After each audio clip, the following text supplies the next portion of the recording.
بە بۆنەی یادی دامەزراندنی سندیکای هونەرمەندانی کوردستان لە قیسلێمانی لە بارەگای لەق بە بۆنەی یادی دامەزراندنیەوە پێشوازی لە هونەرمەندان و میوانان دەکات.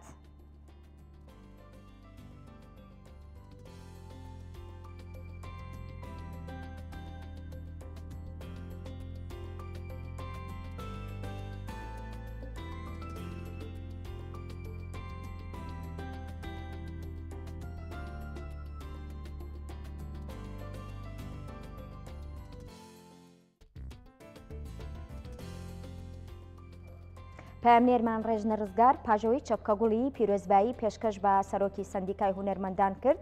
گفتوگۆ لەگەڵ هونەرمەندان و سەرۆکی سندیکا دەکات. ڕێژنە سڵاو لێبێ. بەڵێ سەوسن سلااو لا تۆ لە بینەرانمان بێ. سەوسن ئێمە ئێستا لە سندیکای هونەرمەندانی کوردستانین لە قیسلێمانی. تەمەنی سندیکای هونەرمەندانی کوردستان بووە 41 ساڵ. ئێستا هونەرمەندان لێرە هاتوونەتە ئەم سندیکایە و پیرۆزبایی خۆیان ئاراستەی سەرۆک و ئەنجامانی سندیکای هونەرمەندانی کوردستان دەکەن. ئێمەش وەکو دەستگای میدیایی کورسات و ئیداری دەستگای میدیایی کورسات و دیسکی هونەری کورسات نیوز پیرۆزبایی خۆمان ئاراستەی سندیکای هونەرمەندانی کوردستان دەکەین. ئەمەوێت گفتوگۆی زیاتر لەگەڵ بەڕێز دکتۆر ڕۆژگار کەمال بکەین کە بەڕێزیان سەرۆکی سندیکای هونەرمەندانی کوردستانن. کاک ڕۆژگارگیان بە ئەرک نەبێ بفەرمووی تێرە سوپاس دەکەم. ساڵاتی دامەزراندنتان پیرۆز بێت. مەبەستان چییە لە ئەنجامدانی پێشوازی لە هونەرمەندان بۆ ئەم ساڵیادا؟ سپاس بۆم دەرفەتە، سپاس بۆیەوە شارێکتان کێشە.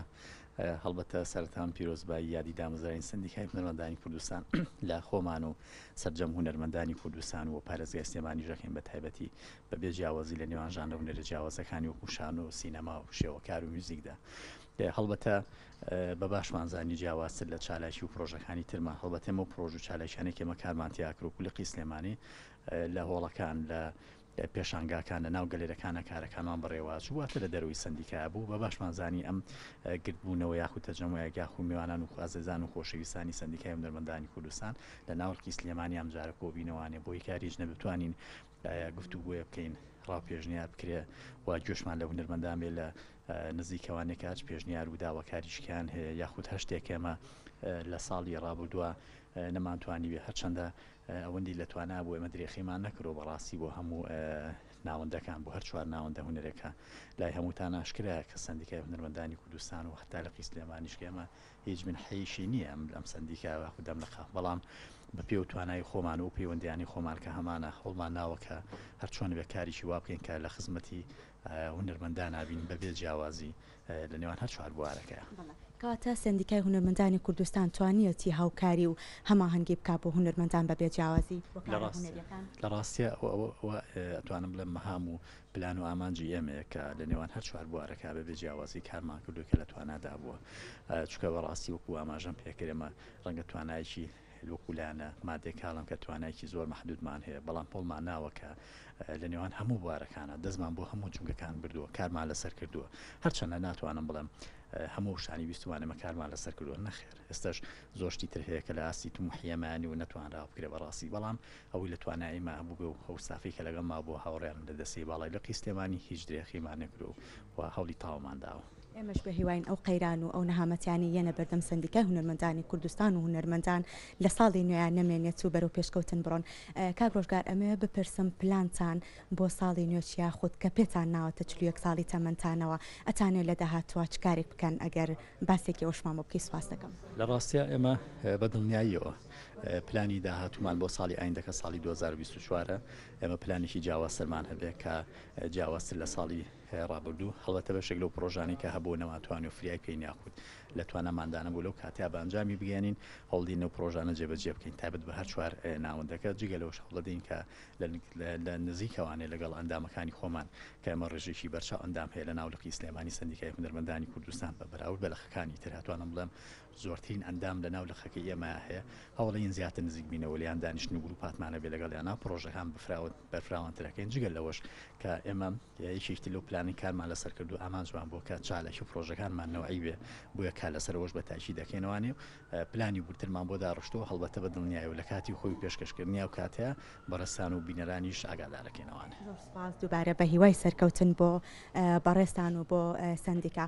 بەڵێ سەوسن وەک دیارە ئێستا میوانێکی زۆر لە هونەرمەندان ڕوو لە سندیکا دەکەن. من پێم خۆشە هونەرمەندێکی خۆشەویست وەربگرم کە بەڕێزیان لە بواری هونەر و گۆرانیا جێدەستیان دیارە بەڕێز کاک خەلیل عەبدوڕەحمانە کە ئێستا بەڕێزیان لێرە ئامادەن.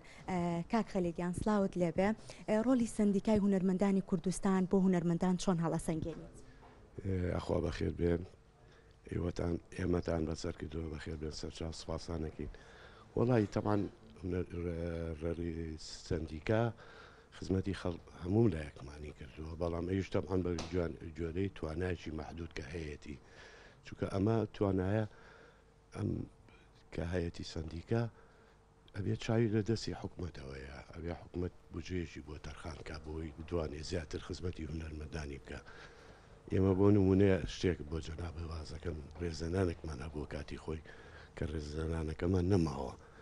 حکومت ڕێزەنانمان لێ پرسەنێتەوە و ڕێزمان لێ نەگرێ، سندیکاش مەحدودە، دەخلەکەی مەحدودە و خزمەتیشی کردوین تا حدێک بە جۆرەی توانای خۆی. ئێمەش ماشەڵڵا ئەوەنە زۆرن هونەرمەند ئەی شارەوە نەپریاکەیە، بەڵام ئێمە داواکەین کە ئیشەڵا ساڵی تازە حکومت وەکو جاری جاران بێتەوە ناو هونەرمەندان. ئێمە ناڵین ئەڵێن حکومت بێتەوە ناو هونەرمەندان، نەگەێمە بچینەوە لای حکومت، چونکە ئێمە زۆر لە حکومت نزیک بووینەوە.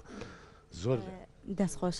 کاک خەلیلیان، ئەمەوێت بپرسم تا ئێستا لەلایەن سندیکای هونەرمەندانی کوردستانەوە هیچ کارێکی هونەریت بۆ ئەنجام درراوە یاخود بۆ هەر هونەرمەندێکی تر بێ لەلایەن سندیکاوە کاری هونەریتان بۆ ئەنجام درراوە؟ وەڵی بۆ زۆر کەس کراوە، بۆ هەندێکیش بڵێن خۆی کردوەتی لە شوێنان، بەڵام من ئەوە ناڵێمێ خۆ ئەگەر سندیکا خەڵکەکە کۆ نەکاتەوە سندیکا بە پیر هونەرمەندان و نەچێ هونەرمەندانیش خۆ هەموو شتەکانی بەیەکەوە بۆ ناکرێت. هەڵبەتە با دەستی هەردوو لە ئەمی شەکراوە، هەڵبەتە ئەو کاتە کە سندیکا دامەزراوە لەسەر ئەساسی و دامەزراوە کە کۆمەڵی خەڵک هەبووە، وردەوە دەم کۆمەڵە گەورە بووە زیایی کردووە. تەمانەمەش دەستی سندیکایەکەوە یەکەم شت ئەوە مهمەکەی لەوا زیاترە کە سندیکا ڕێزە هونەرمەندەگرێت. سا ئەگەر بەو شێوەی کە ڕێزی دەگرێت حرمەتی دەگرێت ئەوە ژۆکو وایە کە هەموو شتێکی بۆ کردبێ. ئەوە لە لای ئێمە ئەوە شتێکی معلومە و وەکرایشە ئەوەی کە کراو بە جۆری تواناکە تۆ چەند بێرەوە ناکرێت. ئێجا خۆ سندیکات معمەلی نییە، شتیکەی نییە تا پارەی پێ بەیاگەی تەر ئەوەیە کە ئەگەر بێت و حکومە نەیاتیە ڕێکخراوی دیموکراتیەکان نەیاتێ دەشوێ بوو. بەڵام ئێمە تەمە ناکەین ئینشەڵڵا بێنەوە ناومان ئەوان بێنەوە، ئێمە ناچینەوە، ئێمە زۆر چوینە نایەنەوە. ئێمەش بۆ هیواین کە بتوانن لە ساڵی نوێی تەمەندانە هەم سندیکا هەم لایەنە پەیوەندیدارەکان گرنگی بە هونەر و هونەرمەندان بن، بە تایبەت سندیکای هونەرمەندانی کوردستان. سەوسان ئێستا میوانێکی زۆر ڕوو لە سندیکای هونەرمەندان دەکەن بە مەبەستی پیرۆزباییکردنی خۆیان. من شتێکی ترم نەماوە گەر تۆ پرسیارێکت نییە ئەگەڕێمەوە لای تۆ.